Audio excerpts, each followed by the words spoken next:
مساء الخير. Good afternoon, everyone. Your Excellency, Dr. Amr طلعت, your honorable members and distinguished guests. As we continue today in today's agenda, it's really a great honor to welcome you again in this session at this timely and vital discussion on how digital transformation is powered by artificial intelligence is shaping Egypt's economic future.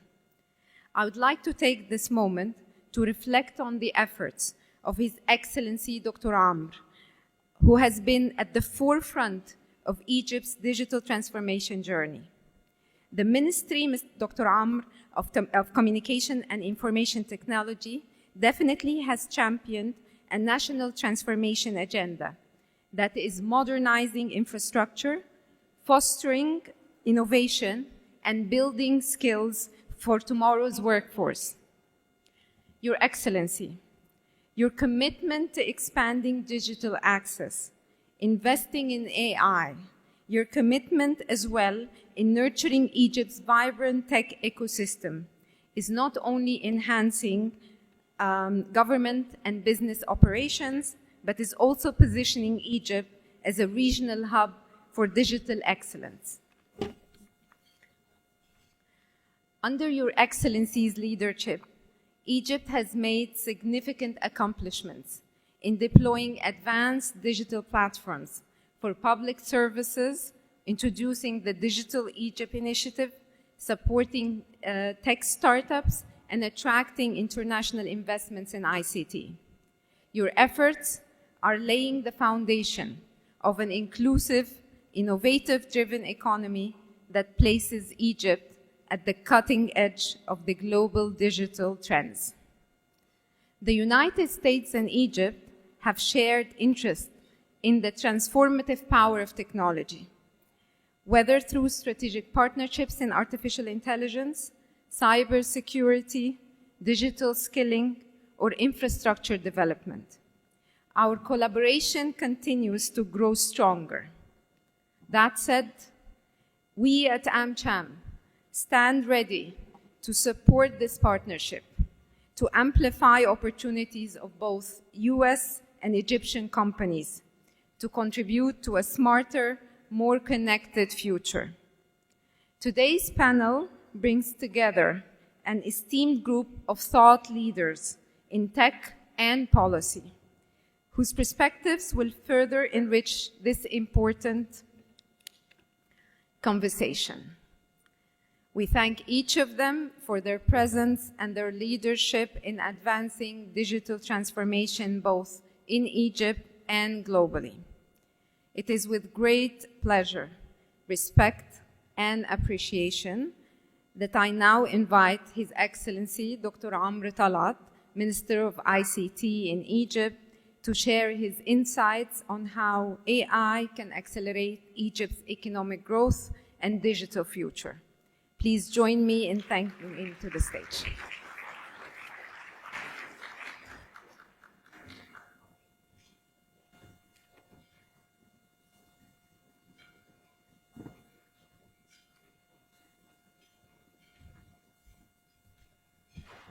Good afternoon, ladies and gentlemen. Always a great pleasure to be addressing the AmCham. So many friends, so many colleagues, so many connections that I always feel warm being at the AmCham. Let me first express my deep congratulations for the Chamber for the election of the new board, led by a figure that I consider one of the prime icons of the Chamber throughout the time, at least, that I've witnessed the Chamber, participated in its activities, Omar bin Hanna, and the very capable board that has been elected yesterday.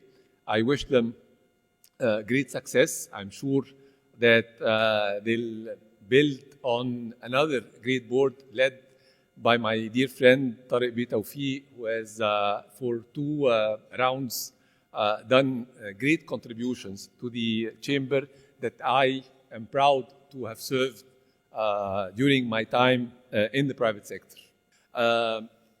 In the next few minutes, I'll try to portray what we've been trying to do in the ICT sector in the past 7 years, what has been accomplished, what we aspire for in the coming period, and where do we stand regionally and internationally within this industry.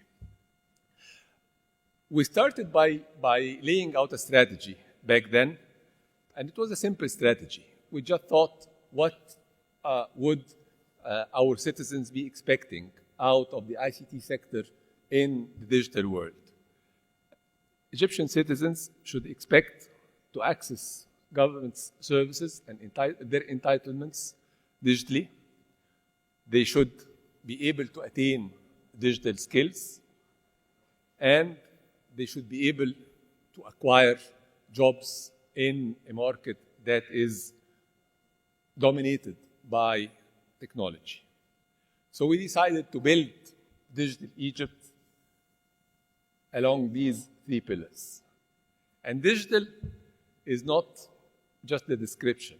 We turned it into an acronym that signifies and symbolizes the work streams that we're trying to work across.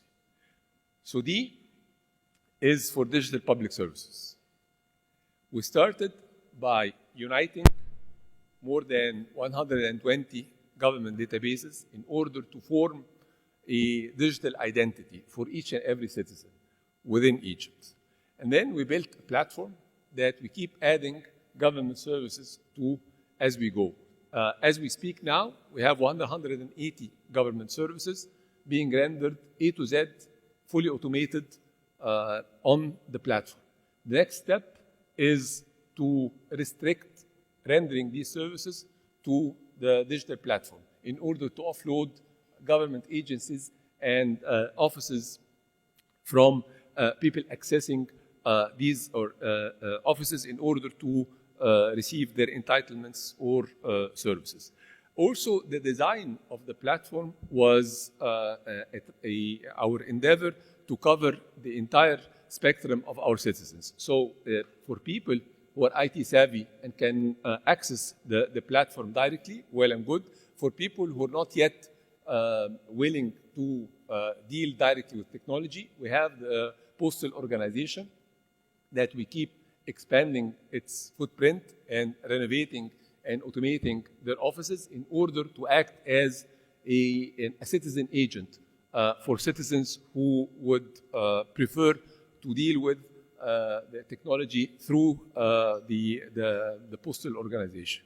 Also for payments, there are several payment methods in order to make sure that we cover, again, the entire spectrum of our citizens. Coming on is a series of projects that we started back in 2019 and 2020, and now we're expanding. The main one, of course, is the healthcare system that is now expanding. We covered, I think, 6 governorates as we speak, and we're expanding the coverage according to a plan that Ministry of Finance and Ministry of Health has put. We also are working with Ministry of Education and Ministry of Higher Education for services that people are expecting in terms of applying to schools, transferring your kids from one school to another, obtaining your graduation certificate, and other services. I don't want to delve into the entire bouquet, but we do have a set of services with each and every sector of the sectors presented here that we're trying to build an automated system to render. The second maybe acronym or the second work stream is the infrastructure. The infrastructure readiness and resilience. Egypt's digital infrastructure is a bit different from most of the other countries of the world. This is due, of course, to the geographical positioning of Egypt. Through Egypt, over 95% of the data flowing between East and West flows through Egypt. Through a an ever-growing set of submarine cables that transfers data from Asia, primarily Singapore, India, and the Gulf, onto the Red Sea, and then they land in what we call landing stations on the Red Sea and being transferred in a domestic network to the Mediterranean and then onwards to Europe and the opposite way coming back. 90% of, or 95% now, of the data flows this way. And it was extremely important for us to ensure resilience and business continuity for countries that depend on Egypt on their digital connection and services. So we doubled in 3 years this network of domestic cables.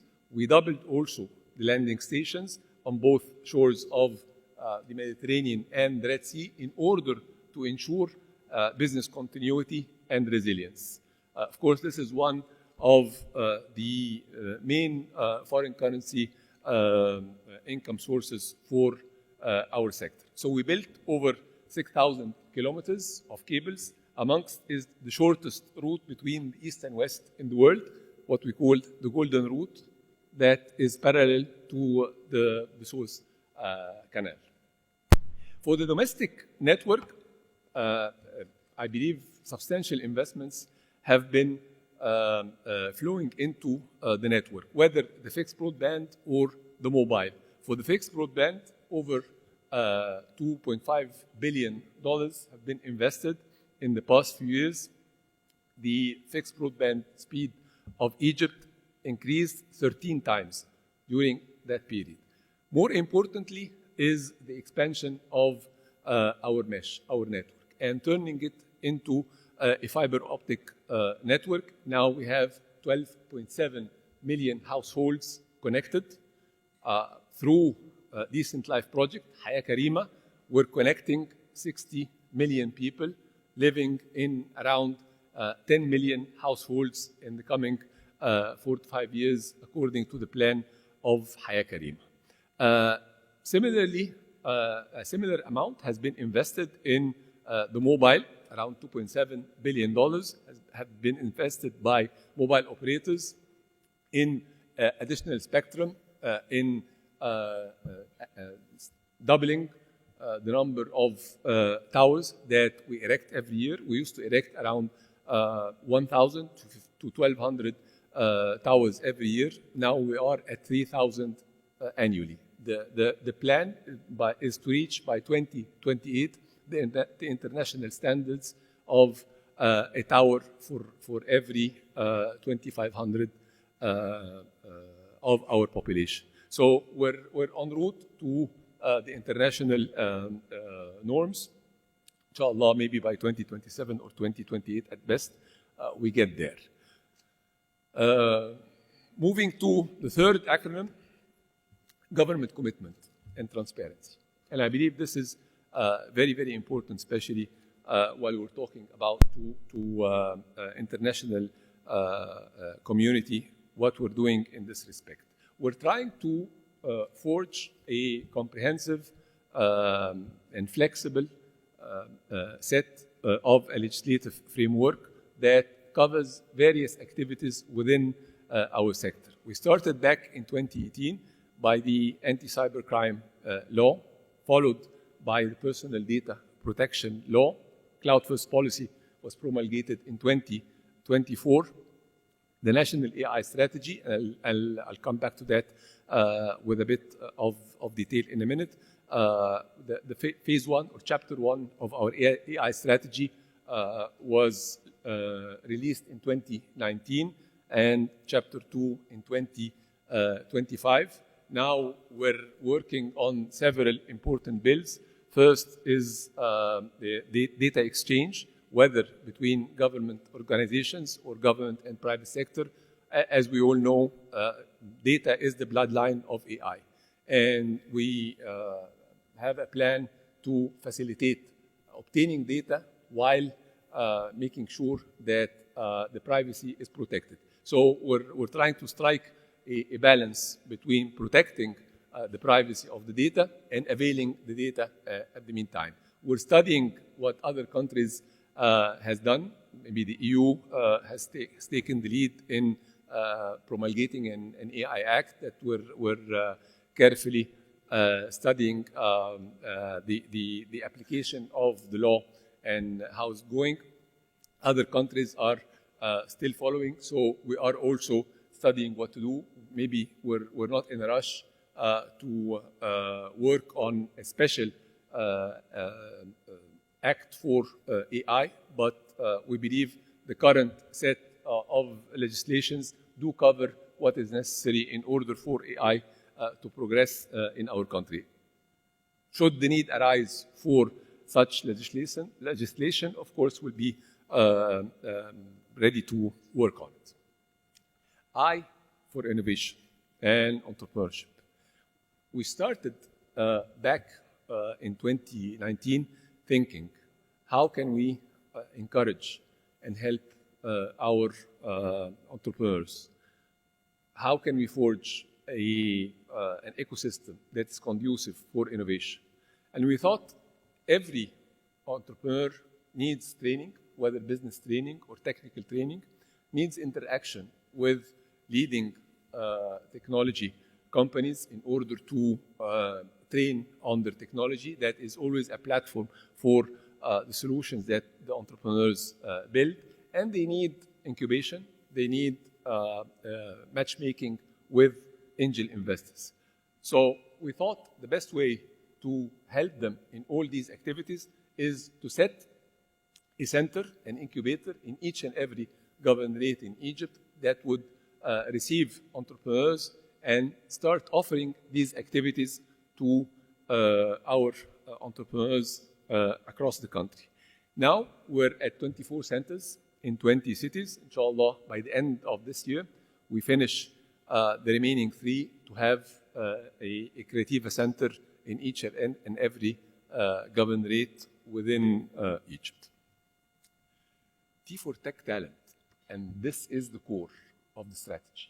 And this is the pride of my colleagues and myself at the Ministry of ICT of our sector. The talent that the sector does encompass. We do have great talent in Egypt, and I'm proud to say that confidently. We do have great talent. That is the prime reason that we're able to attract companies to set up offshoring centers in Egypt and depend on this great talent. Not only great, but great with enormous, abundant quantities. So the quality is there and the quantity is there that enables companies to scale. And we're adamant to continue growing this talent, developing this talent, and investing heavily in this talent. The main sources of demand for skills, for ICT skills in Egypt, stems from 3 parallel sources, I would say. First is the demand generated by companies working in Egypt for the domestic market that are executing on the digital transformation projects, whether the government or the private sector or the financial sector is executing on. Of course, these projects do create demand for ICT talent across the spectrum of specializations of our industry. So we need to make sure that there is enough skills within our pool that would suffice this demand. The second source of demand is offshoring. And I'll come to this later with more detail, but this is a growing sector within the ICT industry, and it is the prime and main tool that we use in order to realize the vision that we started with back in 2018 to transform the ICT sector from a service sector to a service/productive center. From a sector that only renders communication services to our citizens to a sector that renders communication services and does contribute proactively to our economy in the main elements of this economy that I'll try to explain in a minute. The third source of demand for talent is freelancing. And freelancing is equally important, maybe not as sizable in terms of figures, but very important socially, because with freelancing, with enabling citizens to work remotely as freelancers, you create sophisticated ICT jobs in villages, in small towns. This is not attainable unless you resort to freelancing, because no matter what you do, the domestic economy within these towns and these villages will never generate enough sophisticated ICT, AI, digital transformation, security jobs that would satisfy the demand of the talent within these towns and villages. So the only way to generate such, or to expand the market in these towns and villages is to transcend beyond the geographical borders, i.e. freelancing. So we're very, very focused on this, although the figures of exports in freelancing is way less than offshoring, of course. But again, it is the social impact that is valuable. So we started with designing an integrated bouquet of training initiatives that now covers each and every Egyptian citizen who has the intention or the desire to learn about ICT, age 8 to 88. We have a training opportunity for each citizen who would want to either acquire ICT skills to be able to compete in the labor market in the ICT segment, or to learn ICT skills to better perform his or her job in any other sector. All these initiatives are free, fully borne by the Ministry of ICT, including, in many cases, accommodation of citizens that we invite from outside Cairo and provide accommodation for. When we started back in 2018, Ministry of ICT was training 4,000 every year. This year, inshallah, by the end of the fiscal year, ending in a few weeks, we would have completed in this fiscal year 500,000, 125 times as much as we did back in 2018.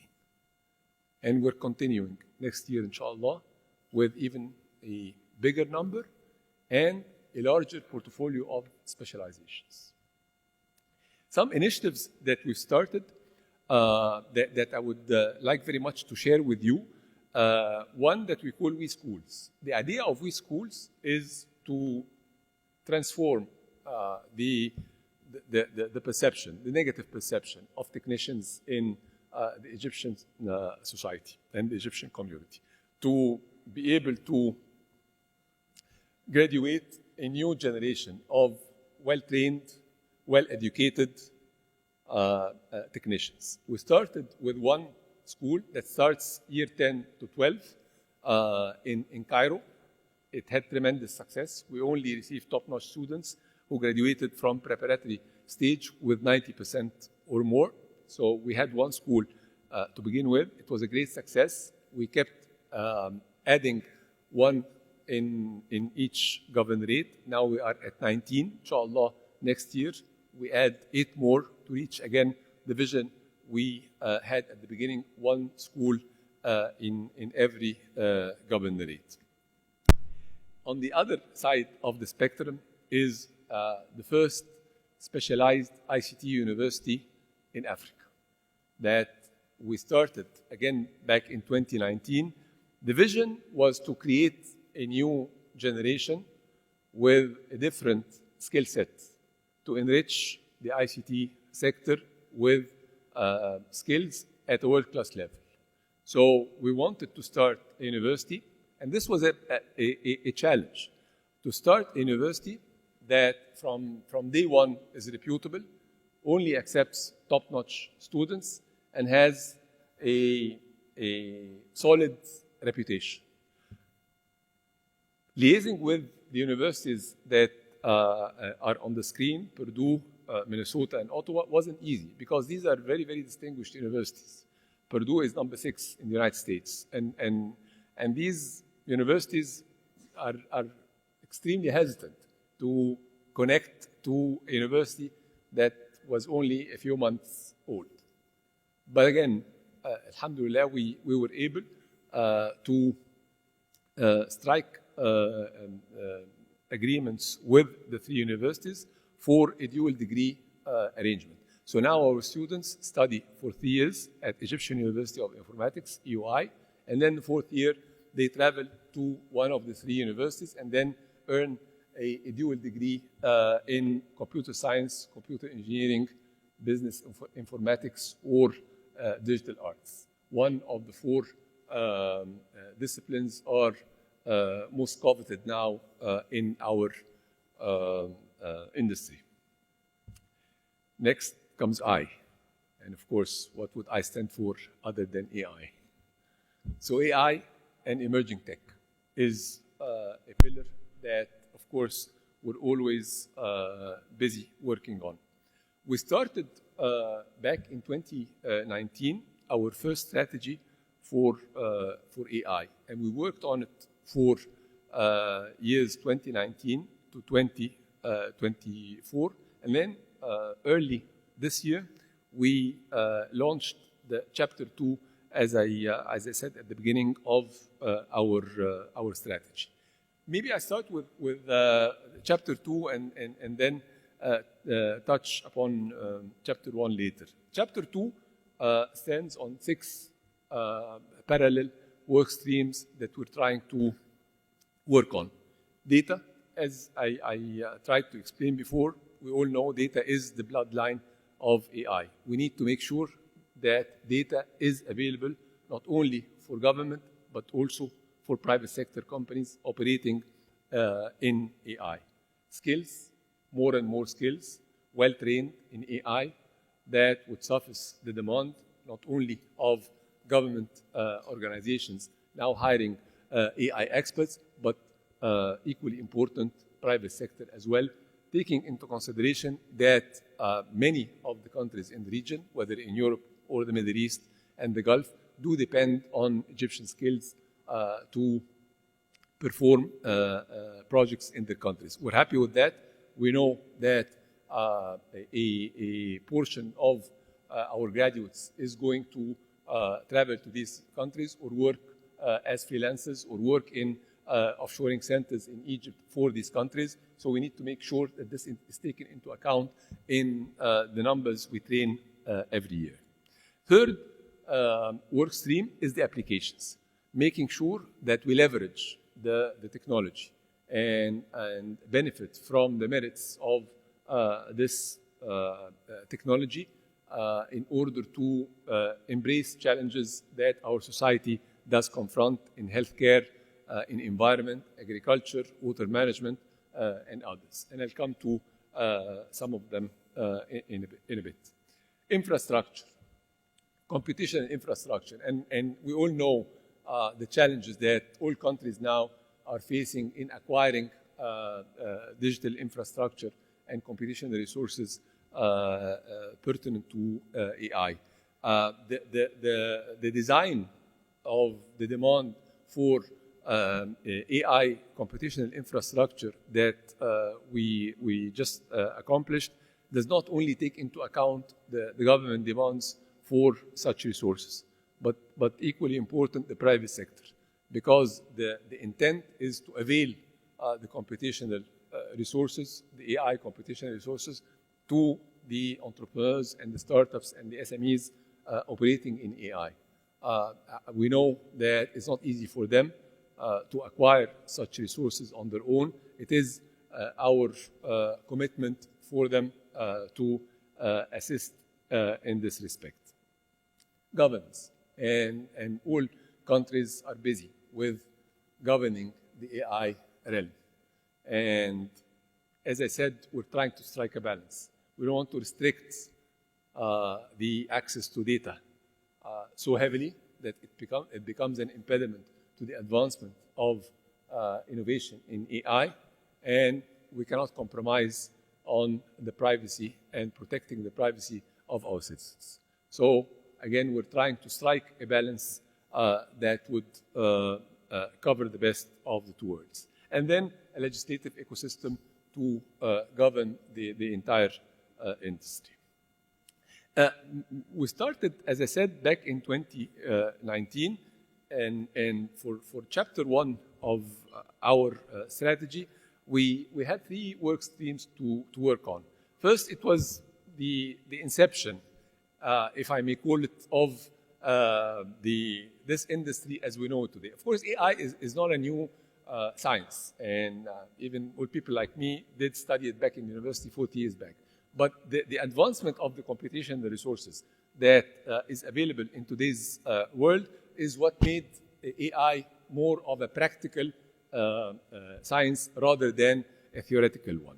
So when we started in 2019, we had to regulate the AI sector, if I may call it. So we started with an assembly that embodies all the government and non-government organizations relevant to AI to agree on strategies, to agree on policies, and issue legislations, frameworks, strategies out of what we call the National AI Council.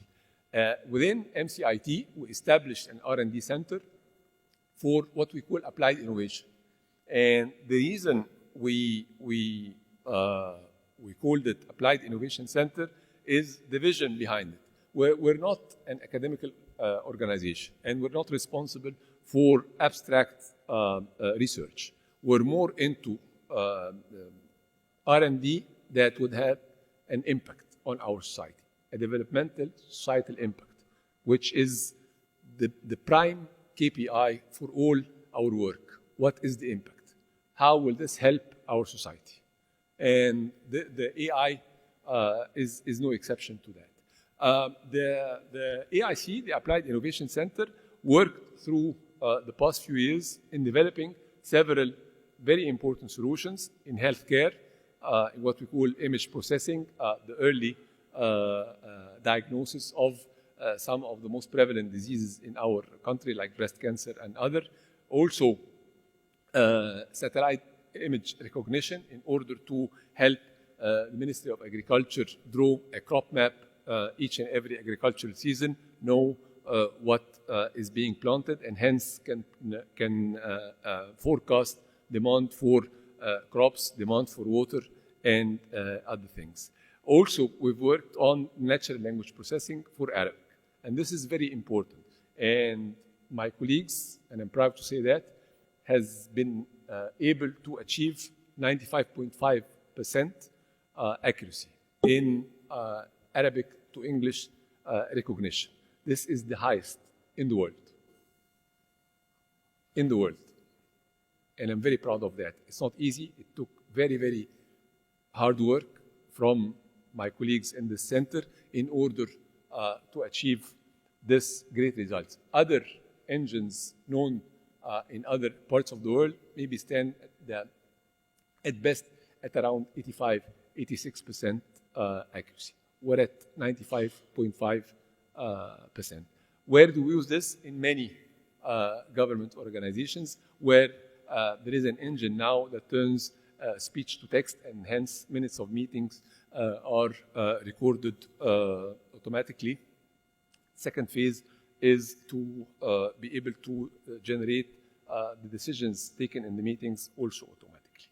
Now we're working on an LLM that is domain-based for domestic subjects that no other company working in AI LLMs would cover, such as our judicial system, our education system, and other subjects that are relevant only to our environment.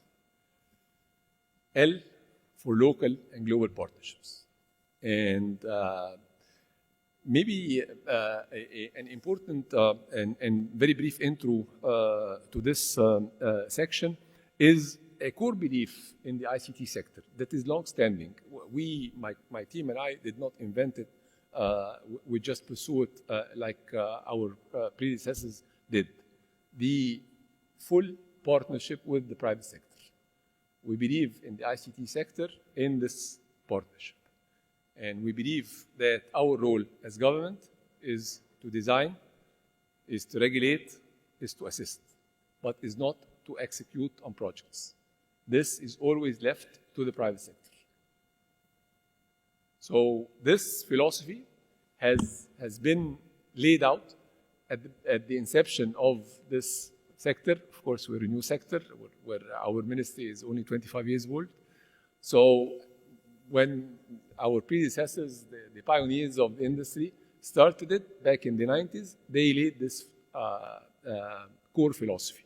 And we all believe in it. And we will apply it and pursue this philosophy. So all the projects that I've tried to present to you are carried out by the private sector. As I said at the beginning, when we think of talent in Egypt, we think of talent for the three sources of demand that I tried to present earlier. One that I did not yet cover is the offshoring, which is the prime focus in our sector, and as I said, the main vehicle that turned our sector from a service sector to a service / productive sector. And for this, maybe I continue the acronymic approach and use another acronym, RISE. And RISE stands for reliable talent that covers the entire spectrum of ICT disciplines and is well kept within the right volume and ever expanding in size and in specializations and in geographical coverage as well. Second is the infrastructure readiness and resilience. Maybe a good example for this is during the COVID time. Everybody resorted to a work from home policy. We never had one single glitch from any of the companies working in Egypt throughout the time of the COVID because of the reliable and resilient infrastructure that we started building back in 2019.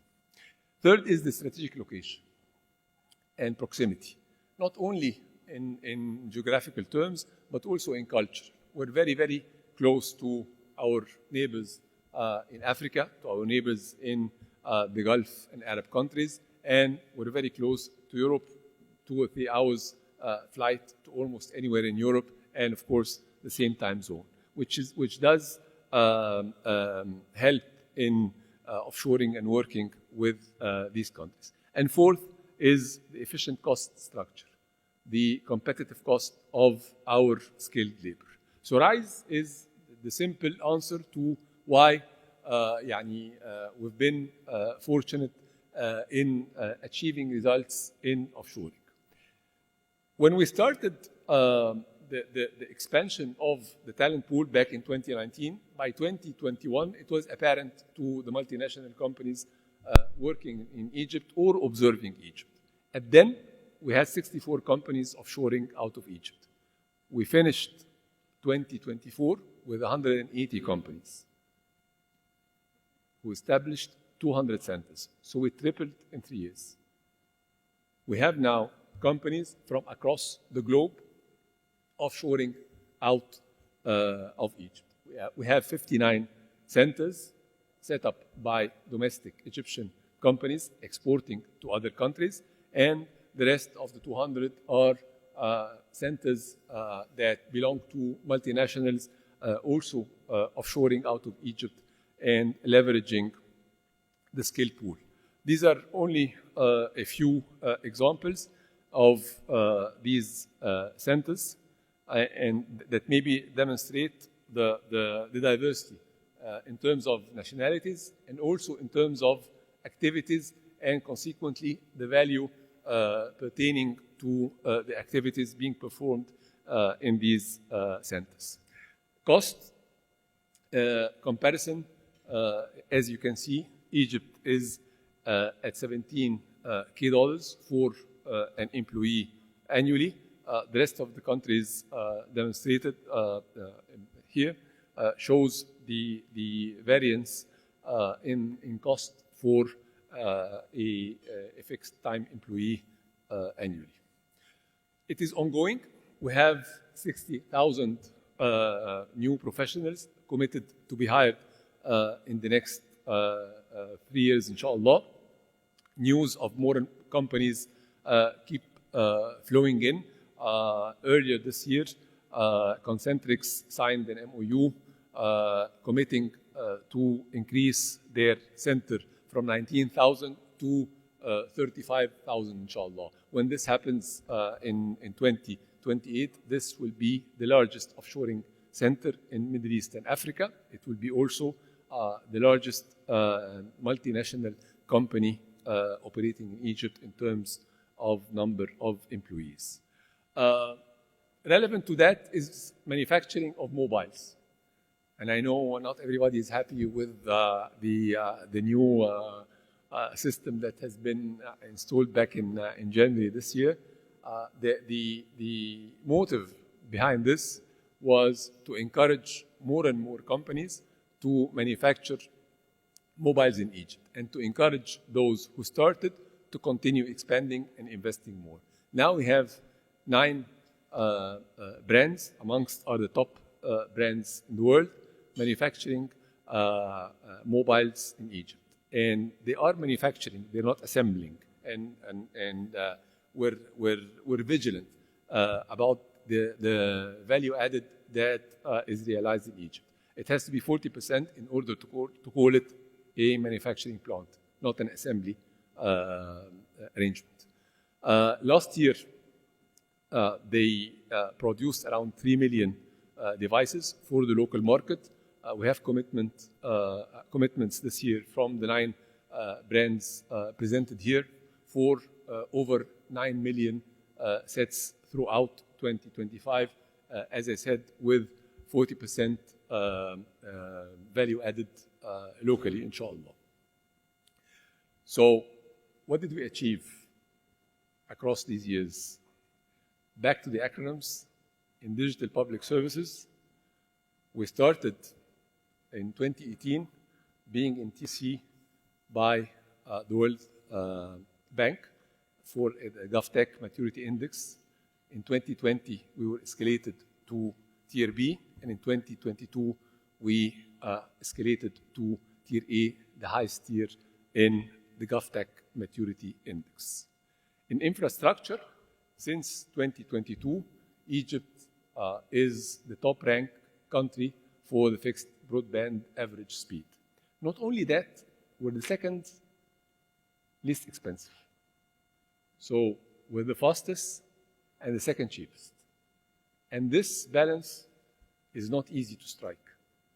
To be able to render a service that satisfies the majority of your clients and yet keep the price of this now vital service attainable to all segments of the society.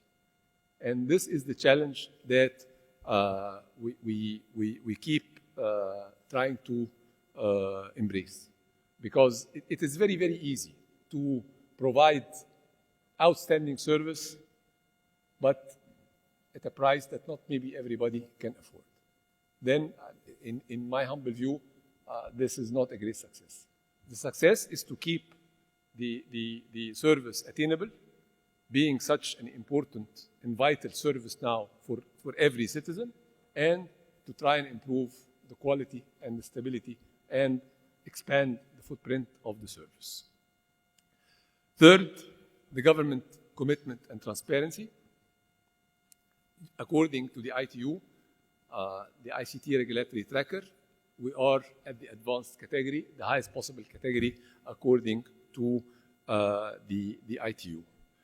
In innovation and entrepreneurship, we are consistently among the top 3 in the MENA region in the startup ecosystem of the ICT entrepreneurs. Tech talent, we grew 80% in exports over the last years thanks to our tech talent. So we tripled in, we grew 80% in only 3 years. In AI, we leapt forward 46 ranks according to the Government AI Readiness Index that is issued by the UNESCO every 2 years.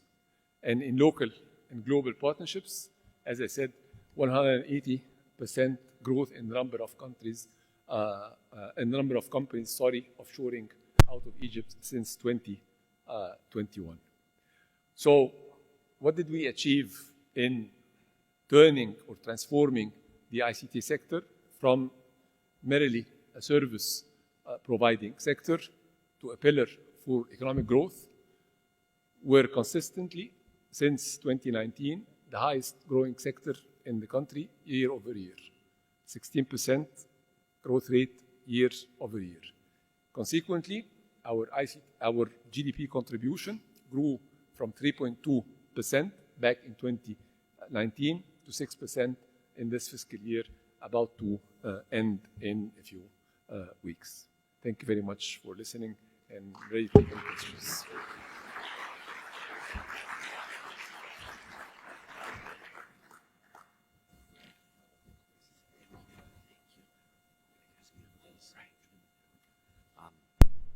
Your Excellency, thank you so very much for what was an incredibly comprehensive overview as Egypt continues to drive forward your national AI strategy and your digital transformation goals.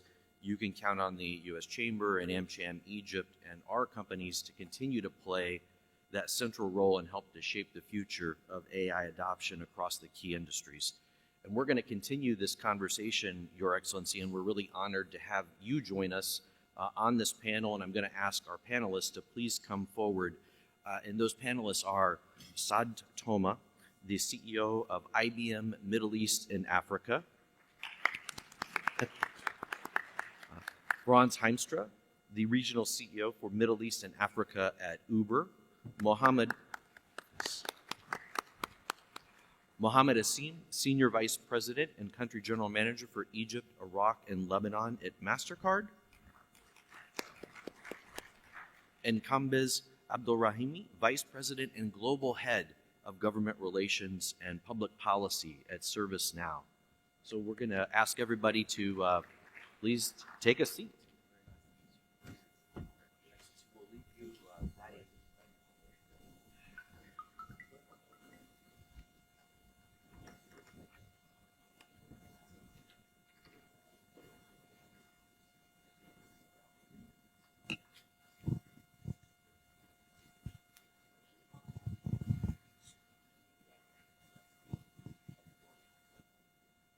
Your Excellency, as I mentioned, what an incredibly comprehensive but also detailed presentation that I think really walked us through the journey that Egypt's taken.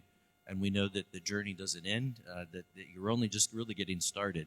And the companies up here and many in the audience, I know, have been part of that journey and look forward to continuing to be a close collaborator and partner going forward. And we really do look forward to this conversation. I think with such an esteemed panel, with yourself using the baseball terminology, batting cleanup +1, we're going to look to hear from our panel of experts and leaders and then let you reflect on what they say and perhaps come to you for final reflections and thoughts. But to get us started, Saad, I'd like to turn to you and everybody. I think we hopefully have enough mics to go around. At IBM, you've been a really vocal advocate for ethical AI, and I'd like to ask you how you see responsible AI shaping the future of business and government here in Egypt and the wider region? Great. Thank you for the question. You said the word trusted AI. I'll start with that point because AI, it's imperative in AI that you are able to trust it, you are able to explain it, and you're able to govern it. Dr. طلعت mentioned the word governance around that ecosystem of the platform that was on the chart. And in IBM, we spent a lot of time focused on this area because it's really important that the inputs, which are the data points, can be trusted and the outputs can be trusted. And we live in a world where there's a lot of misinformation, a lot of hallucination, let's call it, that could be easily misused in AI. So that's the key point. And I think in a country like Egypt, there are many ways of managing this. Clearly, not everything's going to be regulated to the nth degree, but I'm sure MCIT would have regulations and frameworks where people would operate within.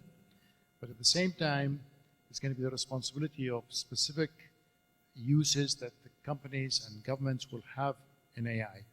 And we've joined an AI, IBM actually initiated an AI Global Alliance specific to this area to make sure this thing gets rolled out in a very trusted way, and at the same time for the world to leverage the full advantages of AI, which will be substantial and more to come in the future.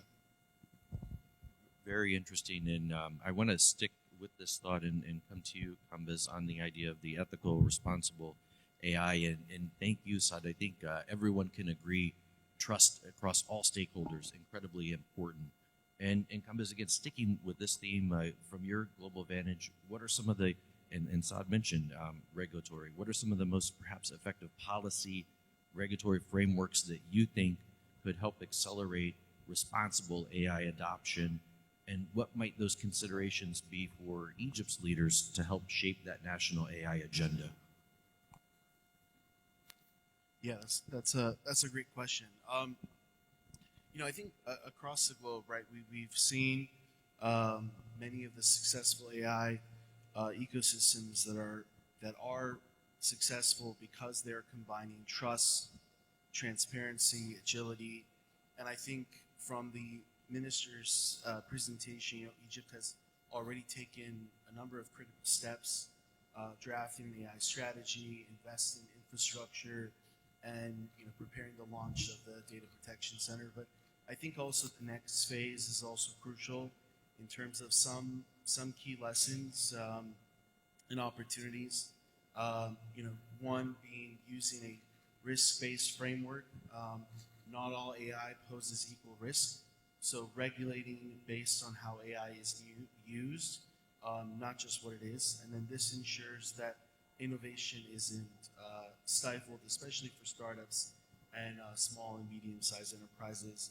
And then in terms of launching regulatory sandboxes, allowing for real-world experimentation with policy oversight, and this will allow for building those safeguards while also accelerating innovation. And then in terms of establishing clear data governance, as you've heard, AI data is the bloodline of AI, and AI needs high quality, responsibly governed data. And Egypt's upcoming data classification as well as the protection laws, I think, will provide that clarity, the transparency and interoperability for greater public-private collaboration. And we're honored to be a partner, and I think Egypt has a tremendous opportunity to lead, not just to be a hub for AI development, but as a regional model for responsible and inclusive AI. Thank you.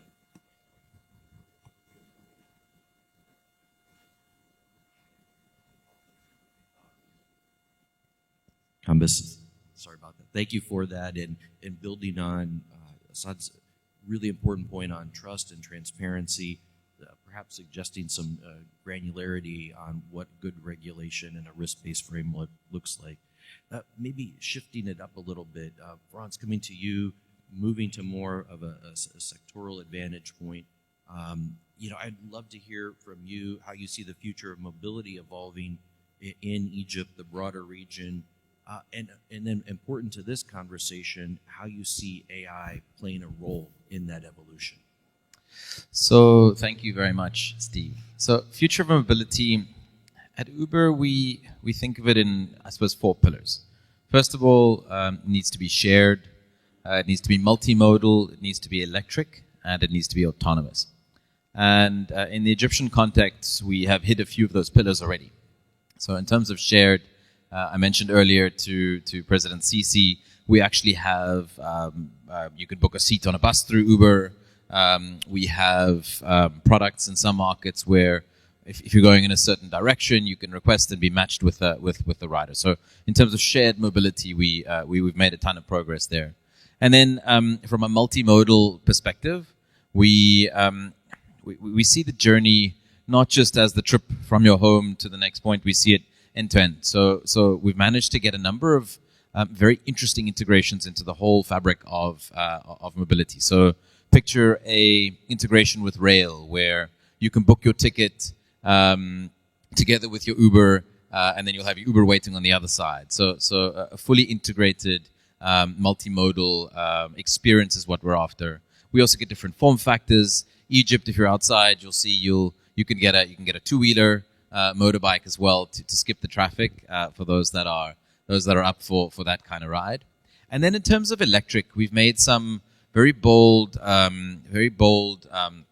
ambitious claims that we want to be a zero-emission platform by 2040. In certain places in the world, we'll be earlier than that. And for us, I'm aware that the government here has got a very ambitious plan to accelerate the adoption of electric vehicles. We're very happy to bring experience from elsewhere to be part of as a thought leader of the drive to become more electric. So for me, in terms of electric, there's progress. Maybe a regional example is in Dubai. We've accelerated there. We've got far in excess of 20% of miles driven already are on EV. So EV is a big priority for us. And then autonomous is a particularly interesting one, which we've made some very interesting progress on across the region. But globally in the US, we have a number of cities where we already have autonomous vehicles on the Uber platform. And in the Middle East, we have already. So in Abu Dhabi, we launched in December. We've got autonomous cars on Uber with WeRide. We announced we're going to do it in Dubai. And then last week or a week and a half ago, we announced that we will do the same in Saudi Arabia. We're encouraged that it will spread further, and I think this is a very nice way to start.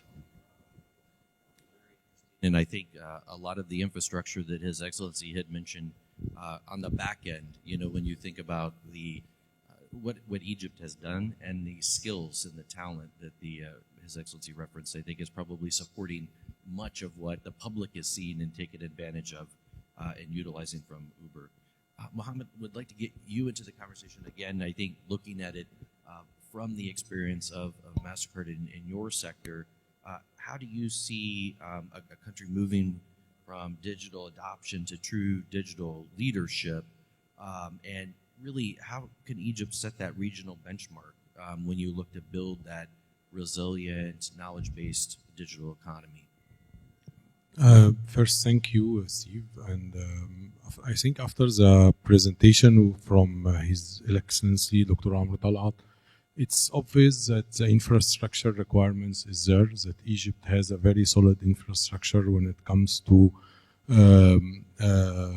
technical infrastructure, talents to develop applications, and also resources in order to be used. And when we see 10 years back, we have been seeing only cash as an option. Few people has been using the card in order to do payment. But now think about you are picking up or doing a payment transaction in any of the days. Look at the options. You can pay from your wallet, your card. You can pay from your bank account. And there are multiple options will not happen without having the infrastructure ready in Egypt. And as I have been mentioning also today morning with the president, we have a successful implementation in Egypt, which is best in the world, which is a mobile money ecosystem. This is a unique implementation happened in this country where we have enabled citizens. If every Egyptian now who has a mobile wallet can be used in order to receive or send money via this wallet. And it has been led by the mobile operators. This is the unique about it. You don't need to have a bank account, but you are protected by the money being in the bank. This is where the foundation for the technology and a resilience and also a sustainable model and technology is available when it comes to the payment industry. But you asked also about, because there is always more and we can do more. What's needed and what will bring to Egypt the next leapfrog when we see it happen, it is digital onboarding and the KYC, because will allow more and more adoption to the electronic payment. And I think this is around the corner, given the infrastructure is ready now in the country. And also, easier said than done, the cloud computing and resolving all of its power issues and all of this, which I think also is not far from Egypt to be adopting such technology. Well, I think it speaks volumes when you hear the examples of what the companies are doing to what His Excellency has done to set up companies for success. And it's great to hear the growth stories and what you're thinking of in the future. Your Excellency, I think we're going to go with one more round, because I think what we're hearing, the expertise and the experiences of these companies is really telling.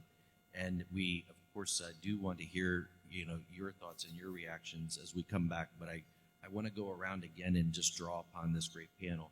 And Saad, I do want to come back to you. And again, I know, at IBM, I understand there's been significant productivity gains using AI internally. No surprise there, but I'm sure there's a story behind the story. And what lessons could be drawn from that experience to help the Egyptian enterprises really harness AI for operational efficiency at scale? I'll start with some numbers. You've heard already from His Excellency the tremendous work done in Egypt by MCIT in the last 6 years. I'll add some other numbers to it. AI is a $16 trillion opportunity globally. Trillion with a T. How you get to that number? It is improved revenue for companies and countries through AI tools and usage of AI. It's productivity that will happen because of AI, and increased usage of AI around the world. Now, in IBM, we've actually been able to automate 765,000 business processes using AI. As a result of that, we're a 300,000 person organization. So you can say we're client zero. But to give you examples of what's possible, as a result of that automation I mentioned to you, over 12 million interactions are now done with AI, which means the employee, for example, will not call a center to ask a trivial question like, could I get my pay slip for February 2022? AI does that work for me. And with it, there is the new world of agents. So AI is exciting, but what's coming to all of us this year, next year, big time, is the agentic AI, which absolutely automate the process. It doesn't just answer you as a chatbot, but it does the work for you. That's where the real benefit and productivity will come. And there's an expectation from every CEO, including Egypt. We've done a study on AI with the Egyptian CEOs, and every CEO is expecting a return. 40% of the CEOs say they expect a return of AI investments within 3 years. That's a substantial ask in the world of technology. But with agentic AI, we absolutely believe it, and we've been seeing it live at IBM. That is really some staggering statistics there.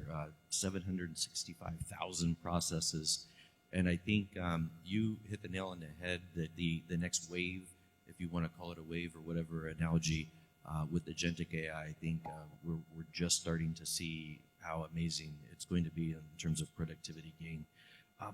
Franz, mixing it up the order a little bit, coming to you, how do you see AI accelerating Egypt's digital transformation and really its economic development, perhaps building on Saad's comment? Yeah, so for me, I think it's absolutely critical within the mobility space. And if I just tie it back to our Uber experience, we typically don't see AI as a tool within Uber. We have everything that is driving our engine is AI driven. Everything from routing to mapping to prediction of demand. There's a lot of fraud detection, a lot of safety that is and under safety and sort of monitoring that has a lot of AI underlying it. So for us, it's a real part of our fabric and part of the mobility that we're driving here. So it's with us to stay. It's no surprise, I guess, for a technology company how ubiquitous it is across the organization, but in things that people might not think of naturally. So that's incredibly interesting to hear. Mohammed, again, picking up on how it is transformative, what breakthrough technologies and collaborations are you seeing real promise in bridging that when it comes to the digital inclusion gap? Where do you see that critical influx of technology? Main gap in Egypt now is not in the different tools or the technology which is available now for the citizens. More about education, financial literacy, people to understand that it's now more safe to keep their money inside the banks. And this is the real gap which we want to start solving in order to make sure that we close the gap of inclusion. A lot of statistics now shows that we are more than 60 or 65% with financial inclusion now, but still there are more work to be done in order to, with financial literacy, to close the gap of more inclusion in the country. Well, it is such an important gap to address because I think the gains, as Saad was mentioning, the ROI, it needs to be done so that you can bridge that gap. Kambaz, I wanted to come to you and pick up on a theme that His Excellency talked a lot about and really emphasized. I think, Your Excellency, you said it's one of the things that you're most proud of, which is the talent. And Kambaz, looking at skills and workforce development being essential, as we heard from His Excellency, to Egypt's digital future, how do you see ServiceNow contributing to building, that next generation of AI talent, and how are those partnerships going to bring the relationship forward? Yeah, that's an excellent question.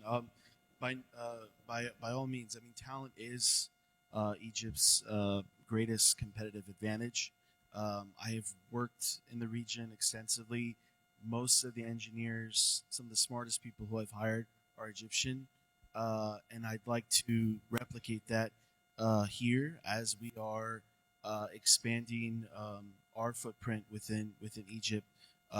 We were meeting with the president this morning, and he gave a very interesting statistic that over 60% of the population of Egypt is under 40 and has a vibrant community of engineers and entrepreneurs.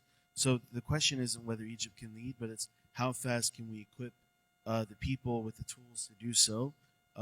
That's why we at ServiceNow, we've launched Rise Up. I'd like to think it complements the Rise initiative, Your Excellency, that you had mentioned. It's a global initiative to train 3 million people by 2027 in digital skills and AI fluency.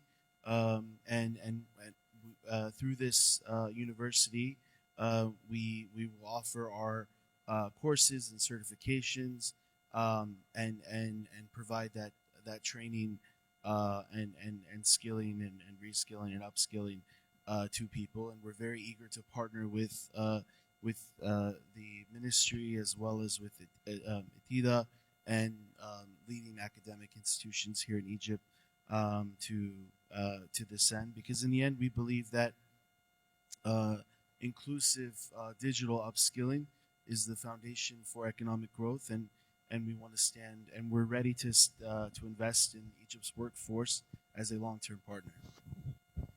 Well, Kambaz, thank you very much, and I think it is such an important point, and I think all companies, and I'm sure many more in the room, are looking, Your Excellency, to come and work with the ministry and the stakeholders here in Egypt on that journey, on the driving more talent, upskilling. And I do have to get a thing in. You mentioned Purdue University. Well, I went to Indiana University. We're rivals. So if you need help making inroads with Indiana University, we're more than glad to help there too. But in all seriousness, Your Excellency, again, I think you've heard some really interesting testimonials as well as some really key points, from these four leaders, these four experts, and I think it aligns very closely with what you're working to accomplish and what you're driving Egypt toward in terms of this digital transformation and harnessing the power of AI.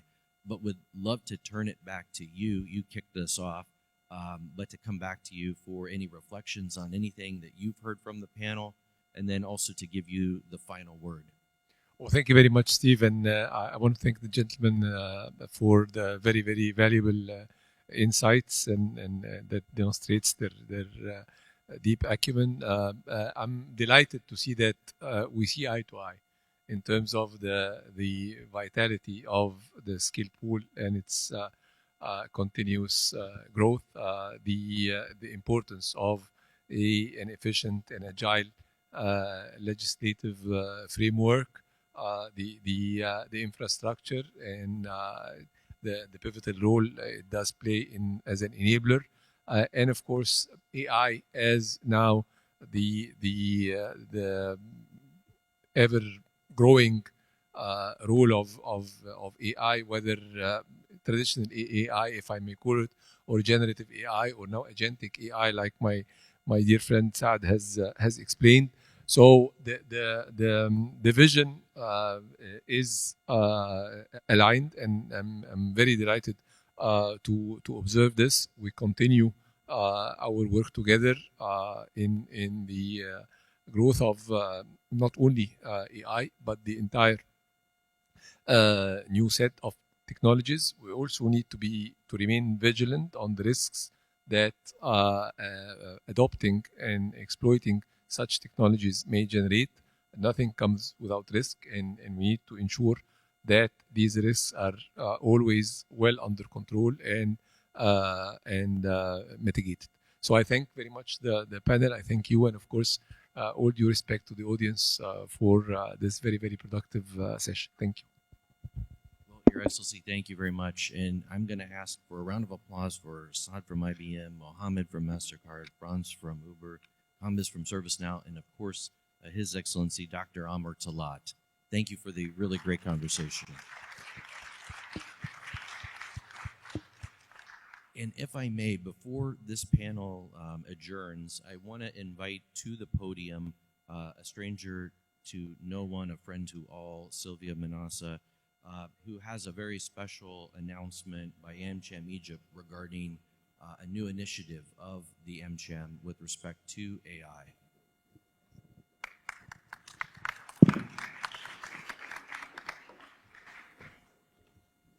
Thank you, Your Excellency, for an inspirational speech, as always, and special thanks to our distinguished guests and panelists for such a dynamic and thought-provoking discussion.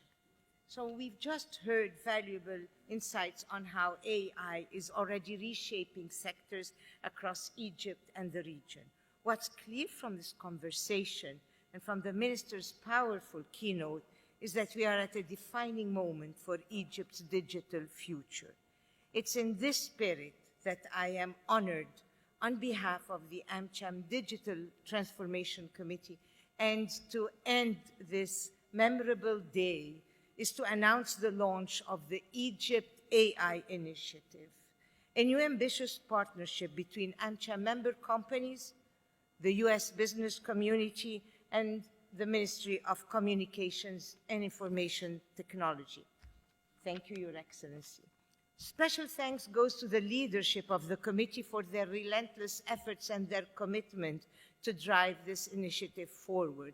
Ms. Marwa Abbas, Ms. Mirna Arif, and Mr. Hossam Sifidjim.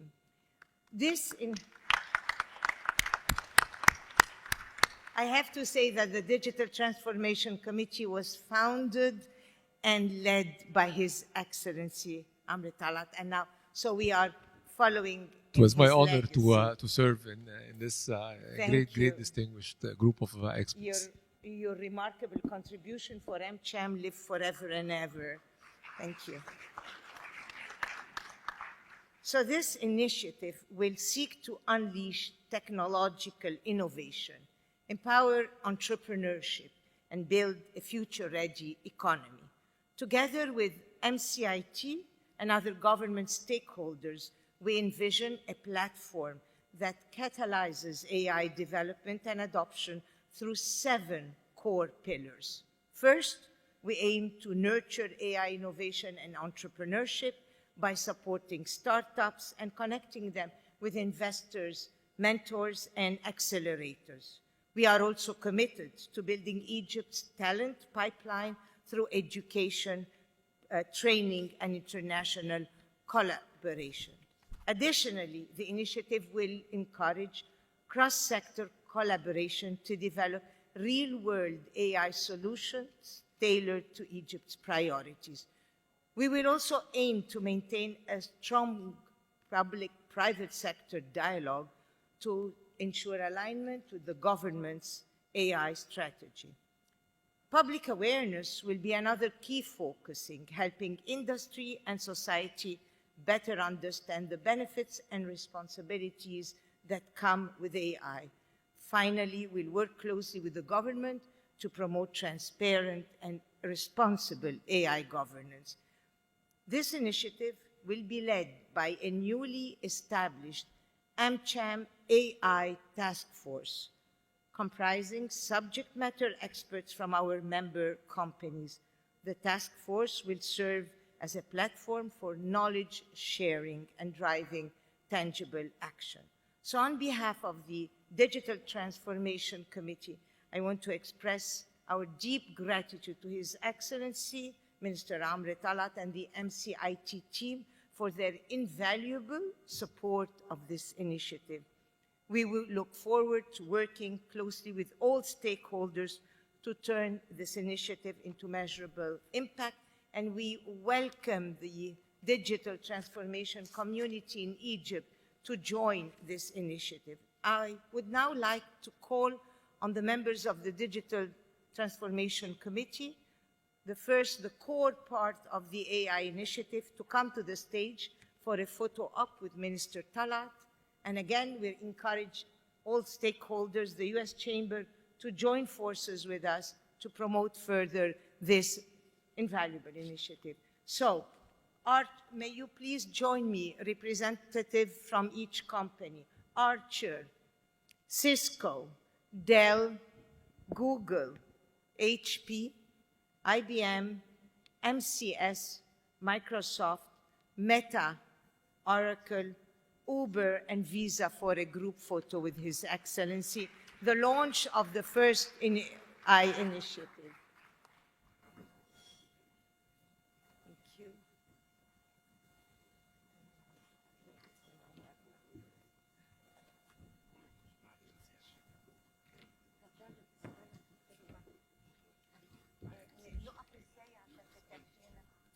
ماجي من شركة أحسن شرفنا ازيك؟